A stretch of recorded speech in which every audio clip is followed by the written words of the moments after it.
বাংলাদেশ জাতীয়তাবাদী দল বিএনপির চেয়ারপারসন সাবেক প্রধানমন্ত্রী বেগম খালেদা জিয়ার ৮১তম জন্ম ১৫ আগস্ট বিকেলে হাজীপাড়া সুন্নিয়া জামে মসজিদে এই দোয়া মাহফিল অনুষ্ঠিত হয়। দোয়া মাহফিল শেষে খালেদা জিয়ার রোগ মুক্তির জন্য দোয়া করে উক্ত মসজিদের খতিব মাওলানা রফিকুল আমিন।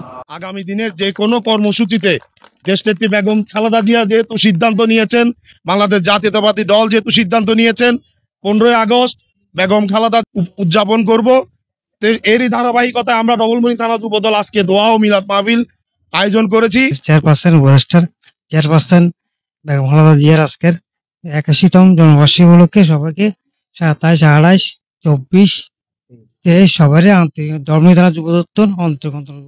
এতে উপস্থিত ছিলেন ডবলমুরিং থানা যুবদলের সাবেক আহ্বায়ক বজল আহমেদ বজল, সিনিয়র যুগ্ম আহ্বায়ক সাইফুল ইসলাম রুবেল, মহানগর যুবদলের সাবেক যুগ্ম সাধারণ